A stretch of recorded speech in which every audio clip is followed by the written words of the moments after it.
Hello, I am Citizen Sleeve, and welcome to another video in which we discuss a topic which is divisive once again on social media. Now remember, I never script these videos because what I tend to do when I script them is I overthink them, and it's just not a natural way to discuss them. Oh, and I also have a brand new Discord server set up called Citizen Sleeve Citadel for all of you guys to come in, talk to me about games and movies and TV and just stuff you love. I'll chuck a link for it in the description down below, and I would love for you all to come and join my lovely little corner of Discord. So the topic this time around is game difficulty, accessibility, and reviewing. These are intertwined, obviously. They are very specific and separated, but you kind of have to talk about them holistically and then separately. So that's kind of what I'm going to try and do. Social media has gone kaboom in the last couple of days, partly because Psychonauts 2 developer Double Fine announced that they would have an invincibility option as a difficulty, so you can't die. You can play through the game and there isn't really that much challenge. You just experience it, experience the narrative, etc. And also because of game reviewing and whether or not just reviewing a game on easy or its lowest difficulty is a valid way to review that said game. It's a weird topic. I have particular views that I think are relatively fair and balanced about the way that difficulty should be approached by people. But of course, especially on social media, people get vitriolic, they take their stances and their positions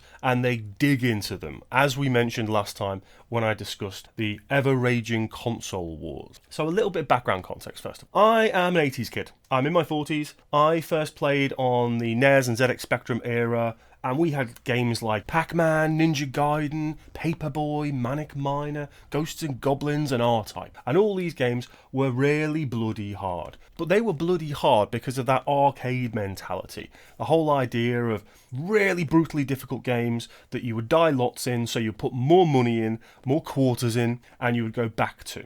And that was the game design that bled into home computers and consoles of that era, because that was game design. That's what games were. The arcade was where games were kind of semi-born and then they came across to the house. So I grew up with those type of games. For the most part, with a few exceptions, adventure games like Maniac Mansion, that kind of thing. Accessibility back then was cheat codes and level codes to get you past things you probably couldn't get past. And some games were so incredibly brutally difficult, you could barely get past the first or second level. We jump to 2021, and we have all types of games for this massive, broad audience, this huge demographic of people that is spread across the entire world, across all kinds of people and the way they play, older, younger. I don't know why difficulty has become this hot topic. I have no problem with Dark Souls type games being difficult and catering for a particular audience that wants to be challenged massively, take their time, learn deep systems, and become incredibly good at a game's flow after, an immense amount of playtime. I played Mass Effect 1 and 2 on Insanity back in the day just because that's the way I wanted to play it. But people have to realise that difficulty in terms of lower end options, your easies, etc., they're there to allow people to play games that either haven't got the time, or in some way impeded in the way they play, physically perhaps, or just want to get through and enjoy the story.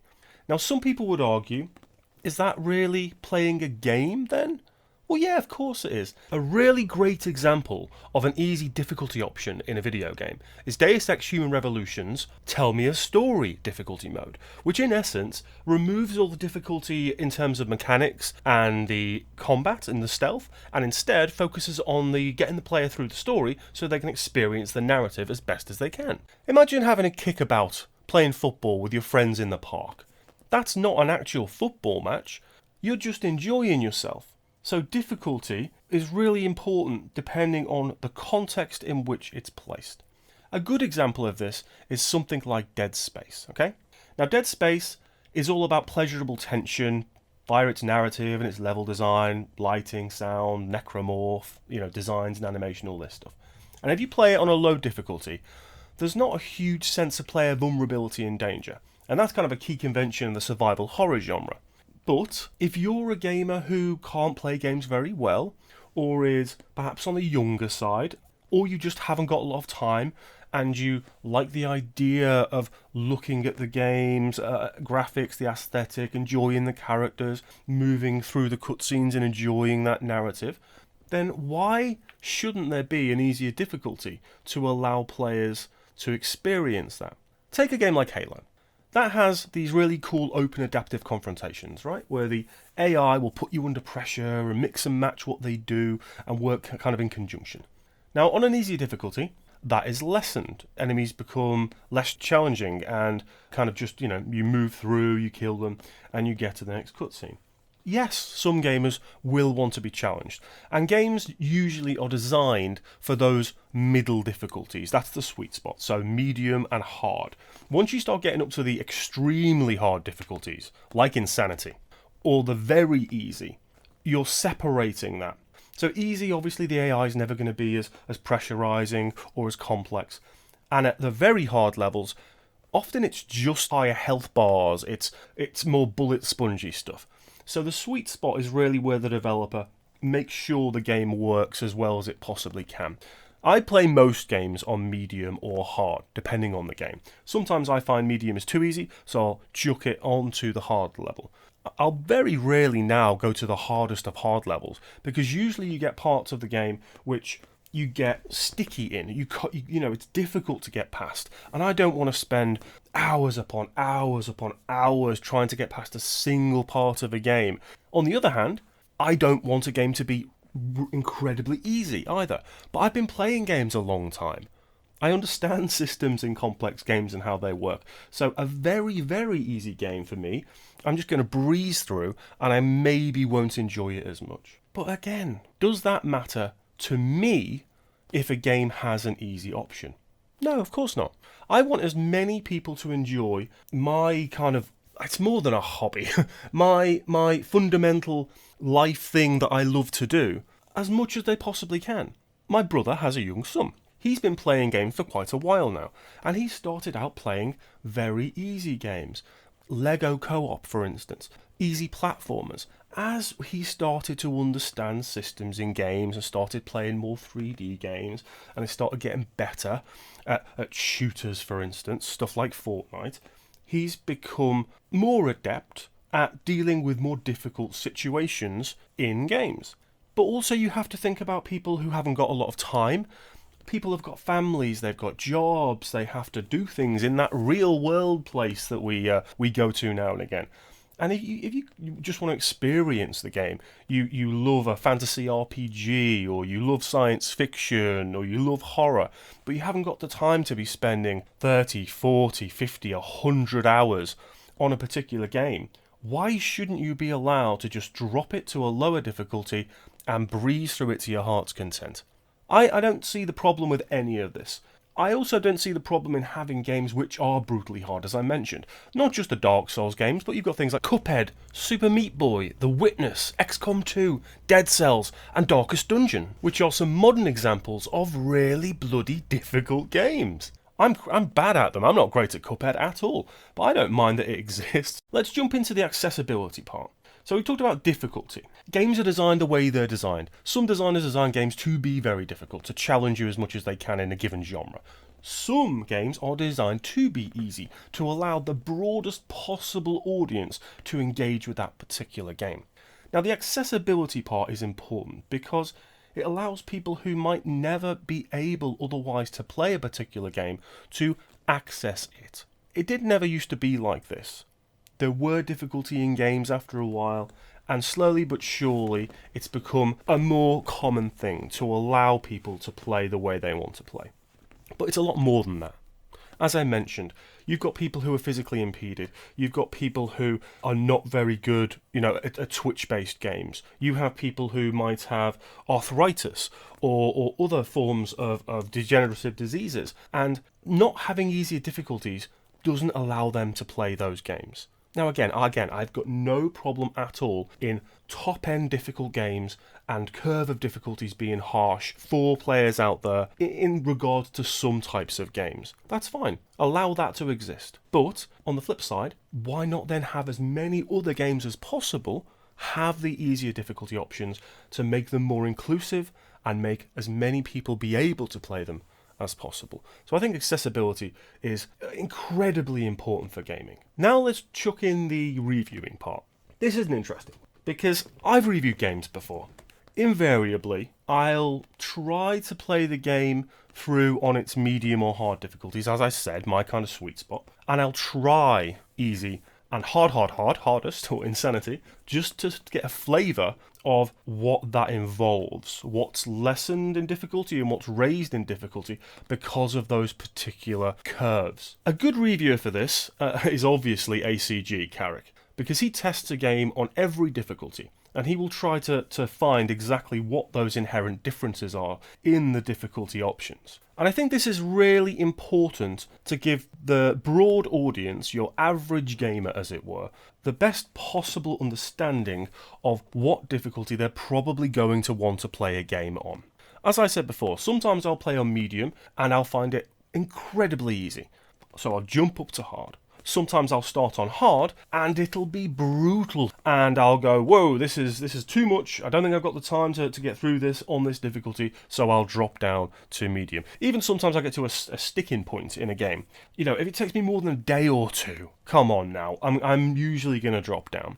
But I've played games on incredibly hard difficulties before and just got myself through them because I was enjoying that extreme difficulty so very much. So then we come to the actual crux of the point in terms of the validity of reviewing a game only on easy and then that becoming the review that goes out there. This is a touchy one.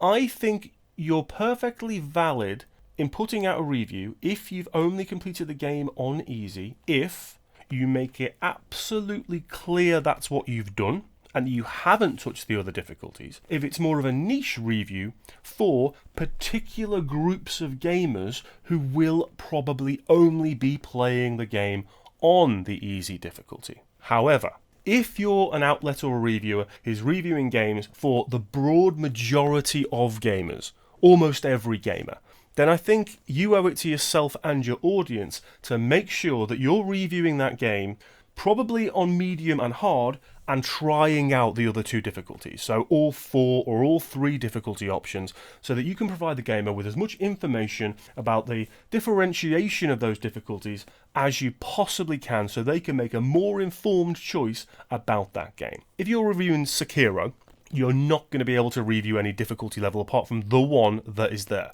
and that's fine. And you can talk about how difficult that may be, whether you think a certain type of gamer may enjoy that or may not. If you've got a game with 4 or 5 difficulty options, I think you need to make sure that you cover them in some way, even if just a little bit of the game experienced on the very easiest and on the very hardest. Because then you're given a much more holistic approach to your review and to the understanding of how the game feels in its difficulty curve on those different settings. That's kind of it, really. I don't get the vitriol online, I don't get the craziness going on, people taking their hard stances again. If people want to play on easy because they haven't got time or they simply can't play because of other reasons on a harder difficulty, let them do that. It's life. Let them do that. Let them get on with it. If people want to play on absolutely brutal brick shit hard difficulty, let them do that. That's what they enjoy. What's the problem there? Things should be as accessible as possible, unless a designer is making a game where they just want it to be brutal. That's absolutely fine as well. And with the reviewing thing, as I just stated, if you're reviewing it just on easy, make sure you absolutely state that. And I think if it's for a niche audience of a particular type of gamer that will only be playing it on easy, that's absolutely fine. But if you're reviewing a game for a much broader audience, the average gamer out there, I think you owe it to them to make sure that you review every difficulty level to at least some extent. Right, I know, another crazy topic that's gone absolutely ludicrously over the top on social media. But hey, it's going to keep happening, so we'll keep talking about it. But in a calm, fair and balanced manner. Talk to me in the comments. What are your thoughts on gaming difficulty? Be nice. talk to each other properly about a subject that's gone off on one again. No need for all the vitriol, the arguments. Just talk to me about what you play on. Do you play games generally on easy or medium? Do you like to play a more difficult level of gaming? Do you play games that are inherently difficult, like Souls, like Sekiro, like The Surge, etc.? Or does it not really matter to you? You just play games and that's that. And you'll find a sweet spot somewhere around the difficulty that you tend to enjoy. Don't forget, you've got telltale games and narrative-driven games that really don't have any difficulty, just the choices that you make. And then you've got the really most brutal of games that are built and designed to be challenging as all hell. So talk to me about that. How do you play games? What difficulties do you play on, and why do you play on them? And what do you think about this whole debate about the way games are reviewed in terms of difficulty and in terms of the way people play games through a particular difficulty? Thank you so much for watching and listening. I have been Citizen Sleeve. New videos incoming as ever. Make sure you check me out on Twitch. And if you could leave me a sub and a like and share this video, that would be most appreciated. And as ever, folks, take it easy.